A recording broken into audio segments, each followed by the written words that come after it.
The wind is howling outside. Too cold for June. The station, it's silent tonight. That whistling wind sounds like a warning.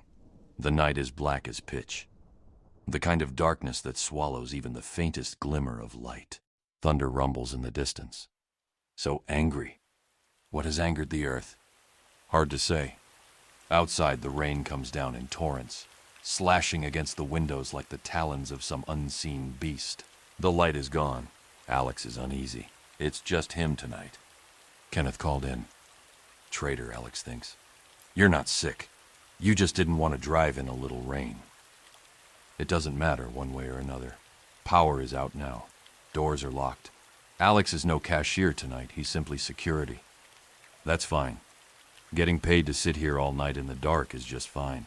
It has to be, right? Registers are down. Can't sell a damn thing. Blackness all around him. Sorry, truckers. Go get your overpriced coffee somewhere else, Alex thinks. He glances at the clock. It's barely past midnight and his shift has just begun. At least the clock on the wall is battery-powered. About the only damn thing working. Even the emergency lights are out. He turns the flashlight toward the back of the store. There is one light working, and that's the exit sign at the end of the long hall that goes past the restrooms and the showers. Dim red light, hardly illuminating, casting the dark hall in the most subtle shade of crimson. It looks evil. That's his initial thought. It's the horror fan in him. Though he'd never admit to anyone that, even at 32 years old, he still fears the dark like a scared little toddler. Always has. Too many evil things hiding in it. Someone is watching him. Alex's skin prickles, a tingling sensation creeping up his spine and settling in his shoulders. It's the unmistakable feeling that something is behind him, lurking just out of sight. A presence he can sense, but not see. His muscles tense involuntarily, a chill running down his arms, as if cold fingers are tracing the length of his nerves. He can feel the weight of unseen eyes drilling into his back. Every nerve ending screams for him to turn around to confront whatever is there, but he's frozen in place. The edge of his vision seems to shimmer with shadowy movement, taunting him, as if something is just barely out of reach, always staying just beyond his line of sight. Josh, the general manager, won't be in until 6 in the morning. It can't be him.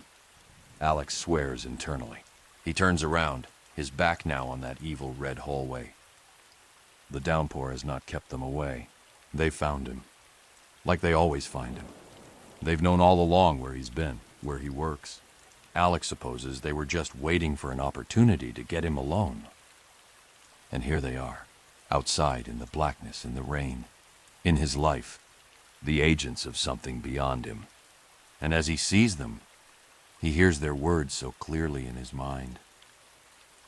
Found you. Found him. They've found him, and they're proud of themselves. A perpetual game, and it never gets old for them. The bastards. Gotta hide in the dark. Gotta hide in the dark. Yeah, they like that. Have since he was 5. To hell with them and their games. I'm not hiding, Alex wants to shout. He knows he can't. He knows he won't. Pinned him down in the rain, probably brought it with them. Brought the outage, too. They're great at bullshit like that. Go and hide, so we can find. God. Why tonight? And why does it have to be like this? 1, Shit, he's counting. 2, I need to move. 3. Alex's legs are moving now. He's waited too long. His gaze shifts to that terrible red hallway. Such an evil hallway, such an evil crimson aura coming off of that exit sign at the end. He can't go through that door because out there it's death. Still, once they're in here, well, that most certainly is death. Alex sprints, and as he does, he hears the end of the countdown. And 4. Gotta find you now. Find you in the dark. Alex is running as fast as his obese physique will allow. He will never forget the night that Tracy was taken. They had tried to run, tried to hide in the dark, and she had been swallowed up whole. Not him. He won't be. He can't be. Dawn and Ember are waiting at home. And he owes it to them to come back from tonight. But then, what will he be bringing back with him if he does? Broken through. Broke the glass down. Gonna find you in the dark. He repeats the awful words in his mind. He doesn't want to die in the blackness. They don't have that right. He throws himself into the void that is the men's restroom. Around the corner, he feels his way towards the end of the room, where the third and last stall is waiting. That stall will be his tomb in the darkness. What a tomb it is, too. The sort of place that seems appropriate to conclude his squandered and deeply remorseful life. If Dawn could see him now, slamming the bathroom stall door shut, locking himself into inescapable blackness, cowering. For 13 years she's called him the bravest man she knows, and she has always meant it when she says it. Not tonight. Not ever again. Our Alex. I bet you're hiding in the bathroom. Why did you think locking yourself in here was the rational thing to do?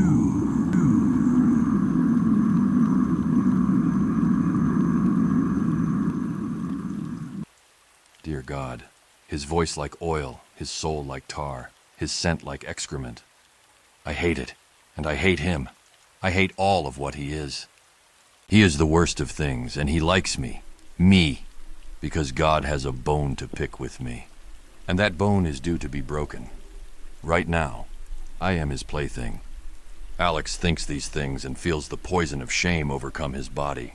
Everyone was right about him. He truly is a failure. He should have killed himself when he was a kid, when Tracy was taken. Maybe then the Peterson brothers, Lana, Eddie, that vagrant in Sherman, maybe they'd all still be around. And he wouldn't have to cower in this darkness, hunted by shame, taunted by terror. Hungry. Gotta find you in the dark. Gotta eat more friends. Alex senses something inside the stall with him. He feels it before he hears it, and the iciness of the void is like the embrace of the most malevolent demon. The water in the toilet, it begins to bubble. It begins to spawn.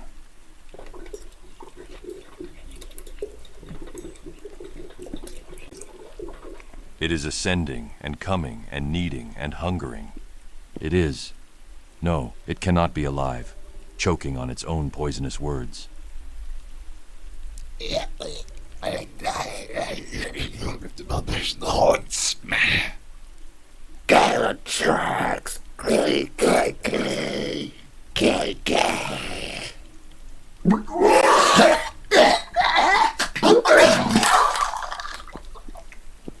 It is in the stall before Alex can react. He feels the rush of toilet water washing over his shoes as the evil thing comes to stand some inches away from him in the blackness. This nightmare in the shadows is an amalgamation of decay and filth. Its presence contaminates the very air around it. That scent is physical, like a punch, a noxious blend of rotting sewage, sulfurous fumes, and the worst of podiatric disorders. Alex backs away, right into the stall door, fumbling for the lock he cannot see. And as he does, the thing crosses those precious, precious inches. The thing is inside of his nostrils, his eyes burning, his skin moldering at its touch, at its existence. Its existence is an insult to the fabric of everythingness. They all begin to laugh at him.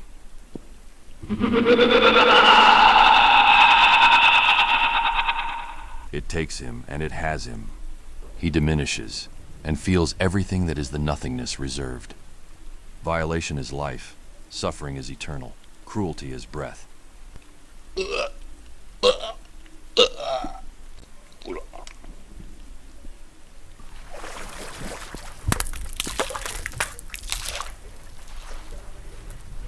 Standing in his own expulsion, stinking of his dinner. Maybe he was always sickness, and simply needed tonight to see it. Need food. Need food from you.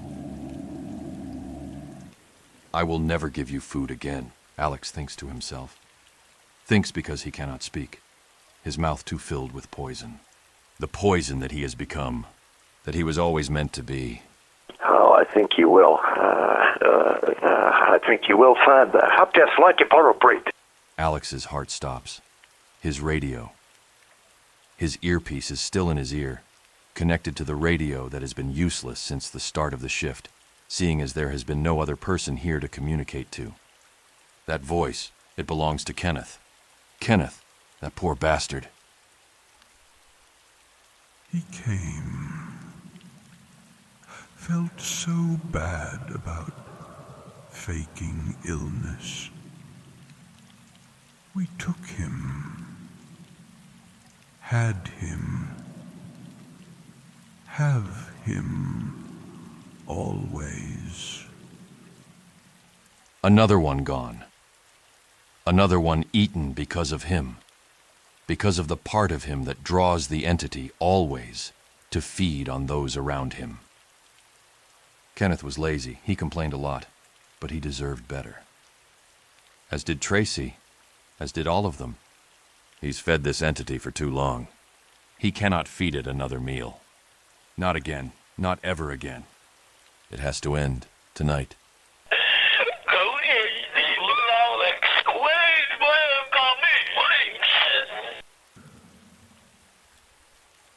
Listen to him cry. He's in the wavelengths now. Forever and ever. Can you imagine what dawn will sound like?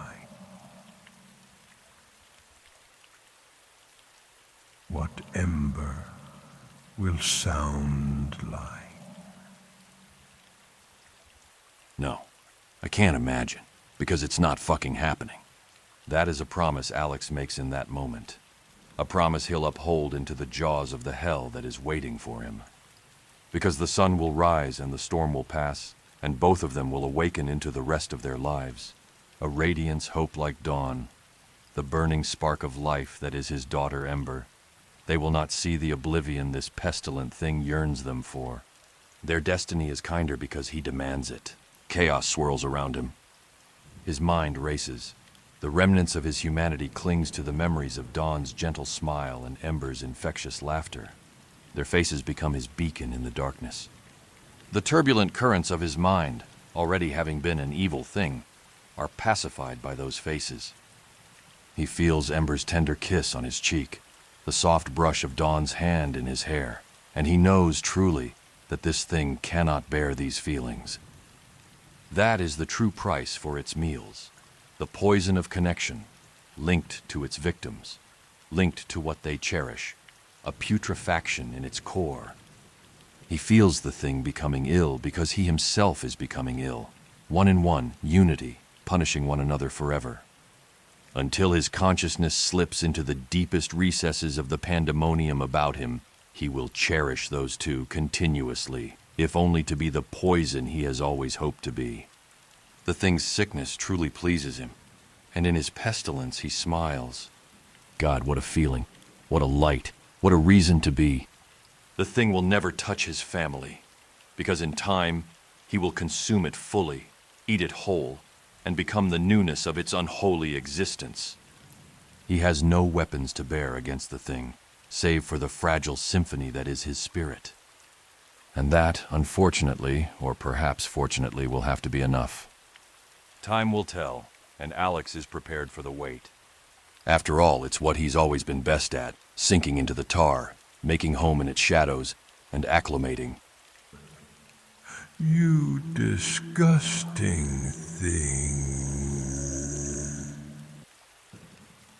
How dare you?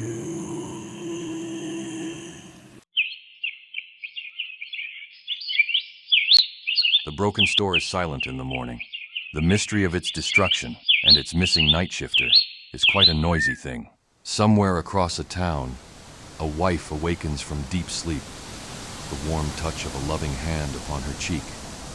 She feels a familiarity pass over her, and in her mind hears a silent, simple, warm kind of promise. "Please don't ever give up on me," he whispers.